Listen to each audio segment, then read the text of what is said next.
Pemirsa, sejumlah oknum pesilat anggota Persaudaraan Setia Hati Ternate atau PSHT terlibat aksi pengeroyokan terhadap seorang pemuda.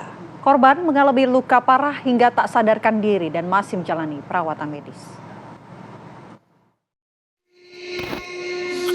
Ini korban nih, Pak. Warga Karangploso, Kabupaten Malang dihebohkan dengan adanya ulah dari 8 oknum pesilat anggota Persaudaraan Setia Hati Ternate yang melakukan pengeroyokan terhadap seorang pemuda berinisial A 17 tahun. Hajar terus sampai Ulah mereka juga sempat viral melalui rekaman kamera pengawas CCTV milik warga sekitar yang diunggah ke media sosial. Peristiwa naas itu terjadi disebabkan karena hal sepele, yakni soal seragam perguruan silat. Korban A mengunggah foto video di salah satu media sosial dengan mengenakan seragam PSHT. Kemudian salah satu pelaku mengetahui dan bertanya kepada korban apakah korban merupakan anggota PSHT, namun korban menjawab bukan. Kemudian korban diajak latihan bersama. Di TKP tersebut, korban dianiaya hingga mengalami luka serius.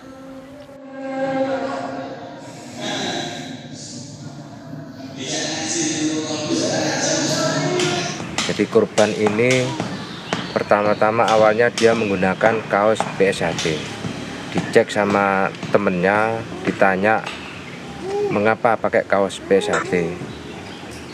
Dia mengaku mengikuti PSHT di wilayah Singosari. Setelah dilakukan pengecekan, ternyata korban tidak merupakan warga PSHT. Sehingga maka dipanggillah, diajak latihan bersama. Disitulah terjadi pengeroyokan terhadap korban.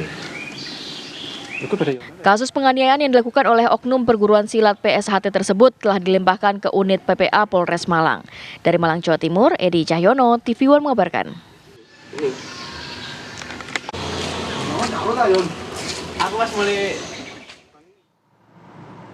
Ya, telah bergabung bersama kami pemirsa ayah korban, Nanang Kuswanto. Selamat siang, Pak Nanang.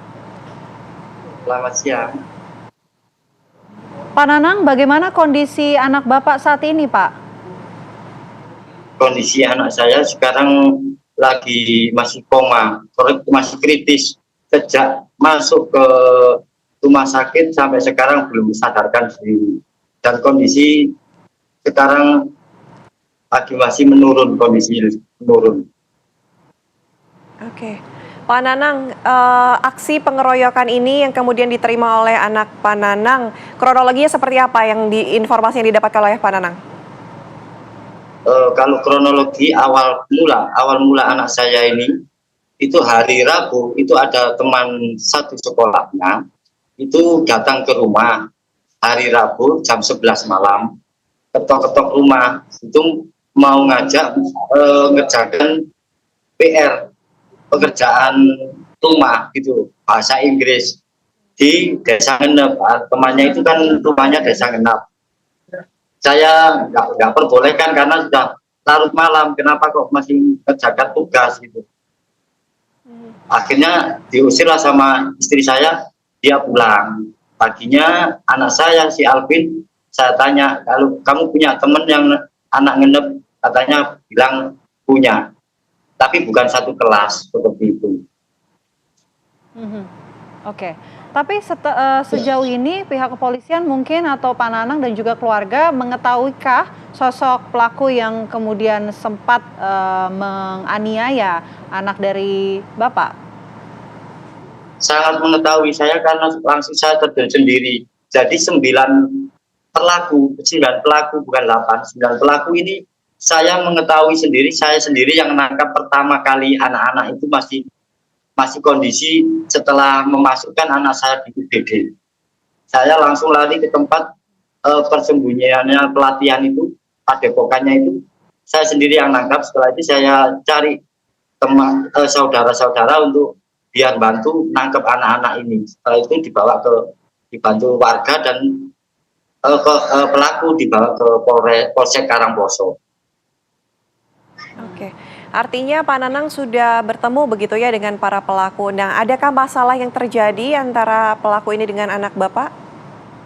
Kalau dari informasi saya yang diterima dari teman-temannya. Alvin ini satu sekolahan sama temannya yang saya kurang tahu namanya, Saldi atau siapa itu, yang jemput yang jam 11 malam itu rencana itu dia merekayasa anak saya biar bisa masuk ke perguruan ini, mau dihajar memang seperti itu, karena mengaku-ngaku sebagai PSHT, cuman dia cuman bilang gitu aja, mengaku kalau saya warga PSHT, cuman gitu aja. Tapi apa itu beneran apa guyonan kurang tahu, karena itu kan masih anak-anak kan, jadi masih labil pemikirannya, awalnya seperti itu ya, akhirnya kok dijadikan